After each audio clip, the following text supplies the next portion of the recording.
Bonjour à tous et ravi de vous retrouver pour ce nouveau numéro de Direct Défense à l'accueil du stand du ministère de la Défense. Alors nous sommes samedi et pour cet avant-dernier jour du salon, nous allons parler d'une initiative intéressante pour essayer d'installer plus de parité dans les métiers de l'aéronautique. Nous irons également à la rencontre du général Paulet, commandant les écoles au Salon de Provence. Enfin, rien que pour le plaisir des yeux, reportage sur l'avion banc d'essai de la DGA, le fameux Mirage 2000.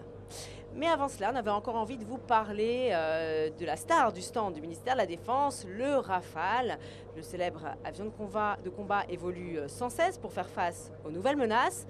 On découvre tout de suite sa nouvelle version en cours de développement, le standard F3R. Reportage. Lancé en 2014 par la DGA, le standard F3R vise à maintenir le Rafale à son meilleur niveau technologique. La principale évolution, c'est l'intégration de deux équipements majeurs présentés au Salon du Bourget, le missile Météor et la nacelle de désignation laser PDLNG. Sur ce stand, nous avons une représentation à l'échelle 1,5 du missile Météor. Ce missile permet l'interception et la destruction de cibles aériennes à très longue distance, au-delà des 100 km, grâce à son couplage avec le radar à antenne active du Rafale. Nous avons également le pod de désignation laser nouvelle génération. C'est une caméra qui permet à l'équipage d'obtenir une vidéo du sol pour détecter puis identifier la cible et enfin illuminer cette cible avec un laser pour sa destruction avec de l'armement air-sol. Des équipements indispensables pour renforcer la polyvalence du Rafale, capable d'assurer différents types de missions au cours d'un même vol. Avec le missile Météor, on complète la capacité air-air du Rafale. Avec le pod Talios, on améliore significativement ses capacités air-sol. Il y a la volonté à la fois d'être précis dans la détection de la cible et d'être précis dans la désignation de la cible afin de réaliser des frappes chirurgicales. Actuellement en cours de développement, le standard F3R doit être qualifié par la DGA à l'horizon 2018. Alors sur le stand du ministère de la Défense, il y a un pôle dont on n'a pas encore parlé, c'est le pôle recrutement. Il faut savoir que chaque année, le ministère recrute plus de 20 000 jeunes, civils et militaires. Pour ceux que cela intéresse, eh bien, toutes les infos sont disponibles sur ce pôle recrutement. Et puisqu'on parle de recrutement au sein du ministère de la Défense, justement, on va se poser la question de savoir comment instaurer plus de parité. L'association Air Emploi propose peut-être un début de solution grâce à son initiative Féminisons les métiers de l'armée et de l'aéronautique.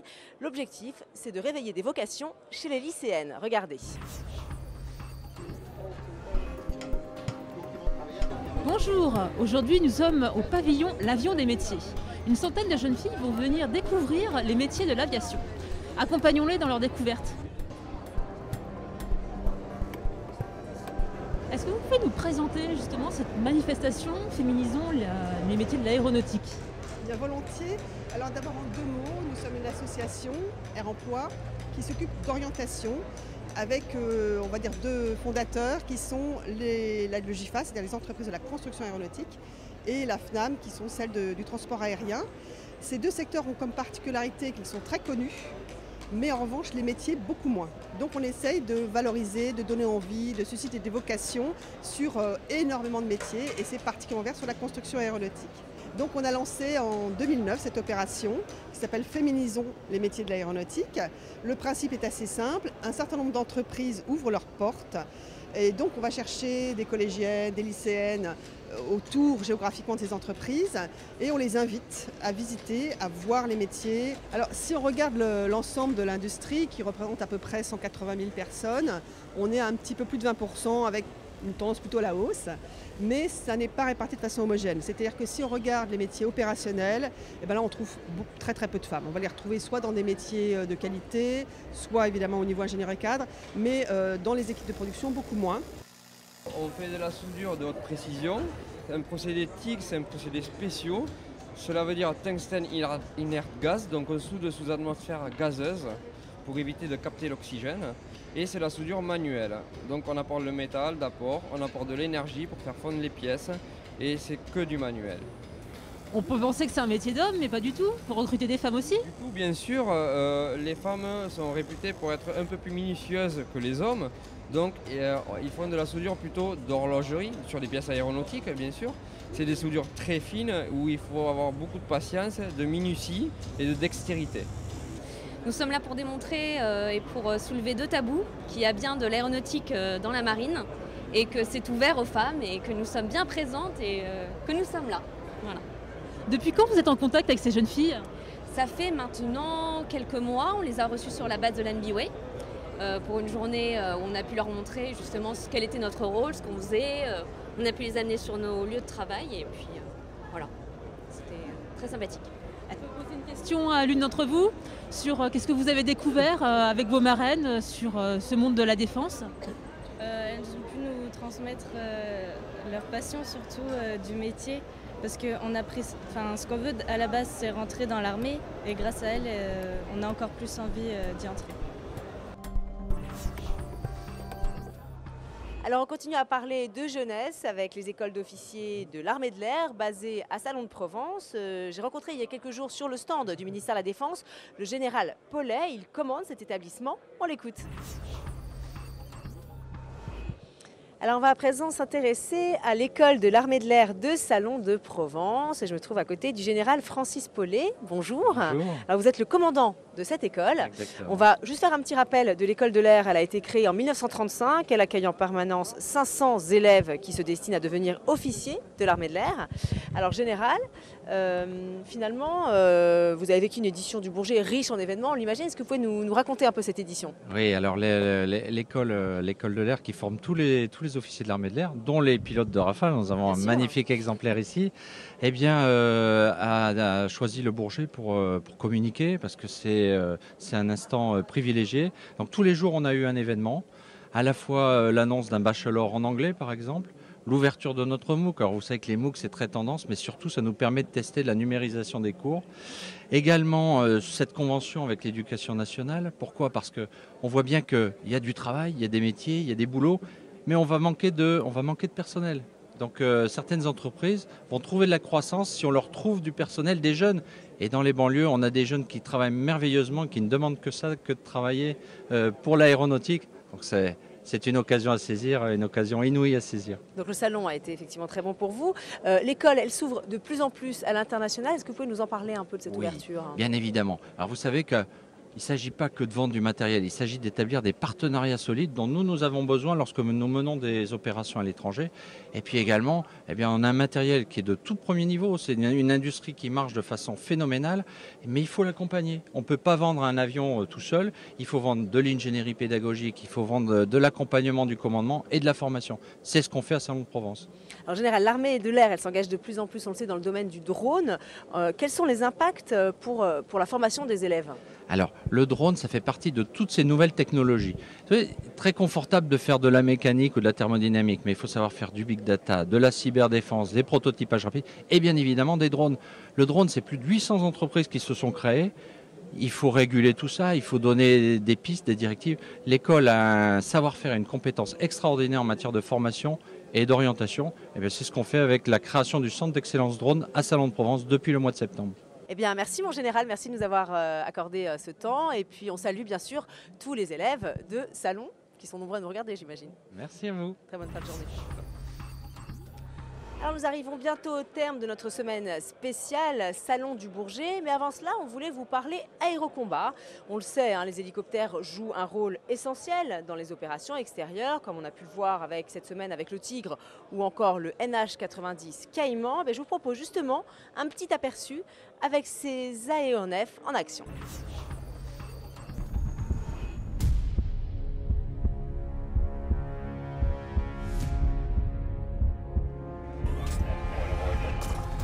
So currently I want that HOG 66 stay on LSP and I want HOG 65 on the point origin of fire.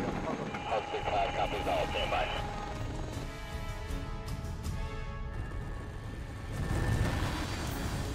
Heads up to the target.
Alors on va continuer à parler hélicoptère et plus spécifiquement des pales de l'hélicoptère.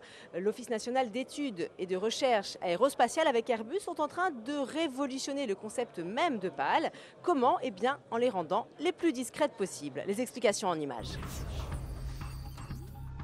Après 15 années de recherche menées avec les scientifiques de l'ONERA, l'Office national d'études et de recherche aérospatiale français, la société Airbus Helicopters teste une pale aux formes innovantes, la pale Blue Edge, sur un nouvel hélicoptère en développement, le H160.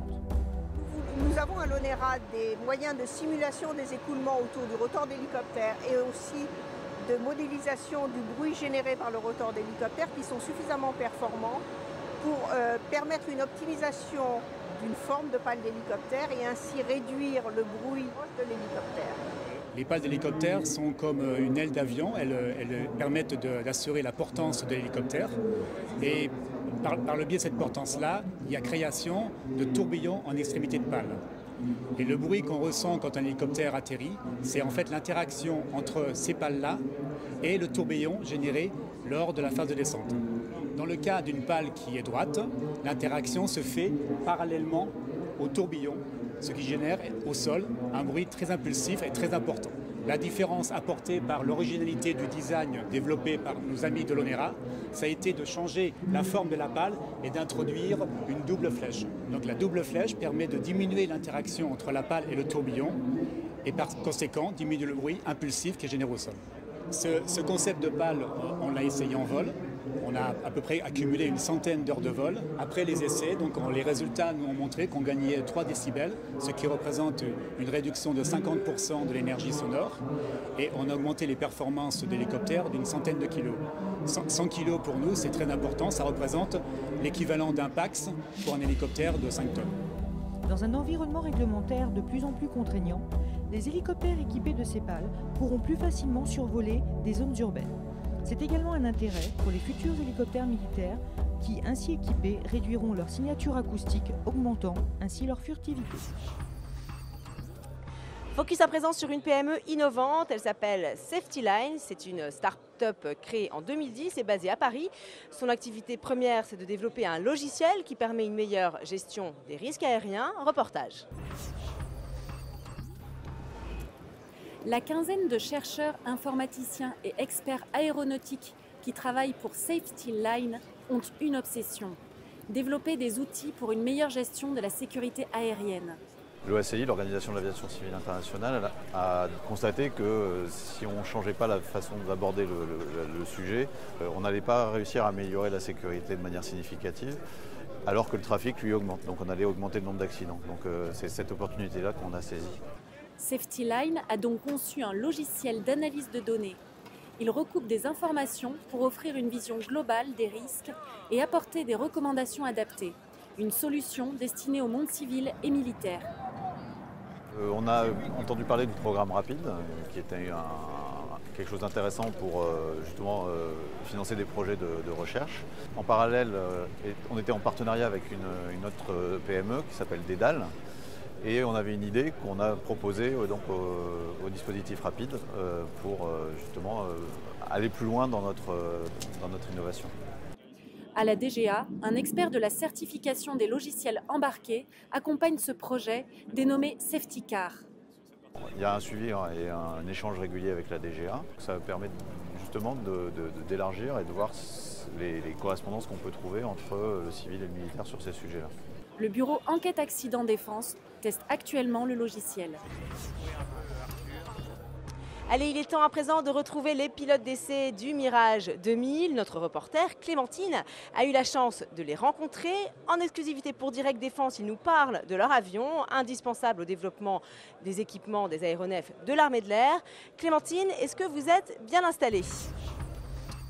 Absolument, Émilie. Je suis à bord du Mirage 2000, ici sur cet espace institutionnel du ministère de la Défense. Avec moi, Sarah, qui est ingénieure à la DGA. On a coutume de dire que cet appareil est un laboratoire volant. Vous confirmez ? Pourquoi on dit ça ? Alors, cet avion est un avion banc d'essai.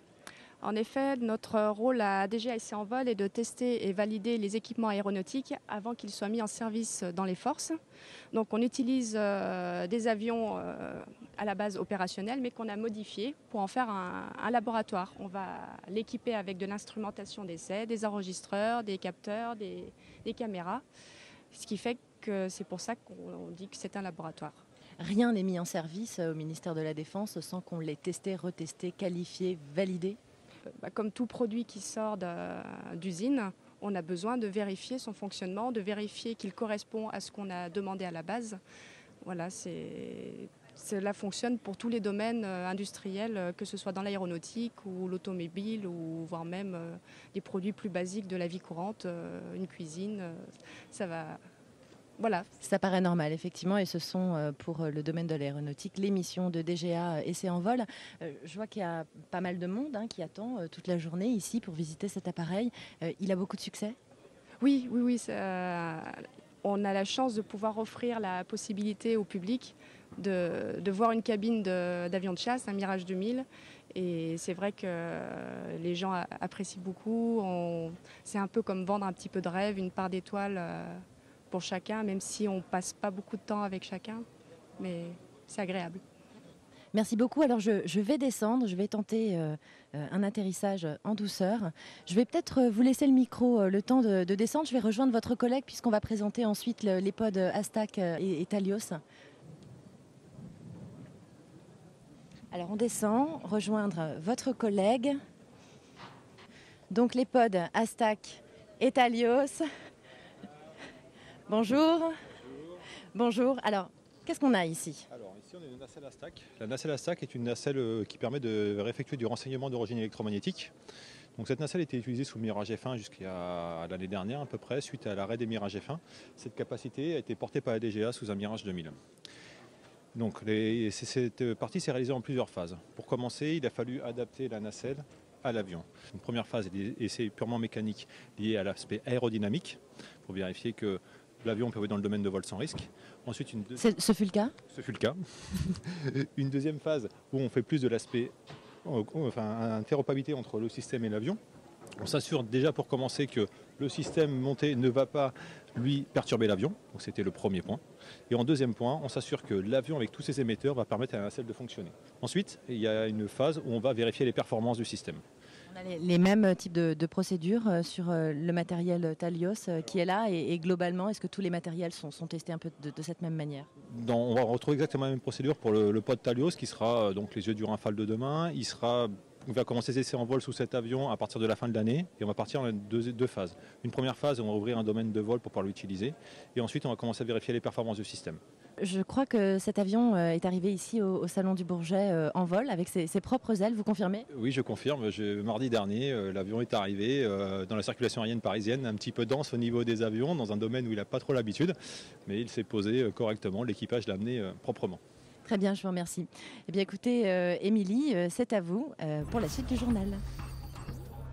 Allez, merci beaucoup Clémentine. C'est déjà la fin de Direct Défense. Merci à tous de nous avoir suivis. Je vous donne rendez-vous demain pour un nouveau numéro de Direct Défense. Bonne journée.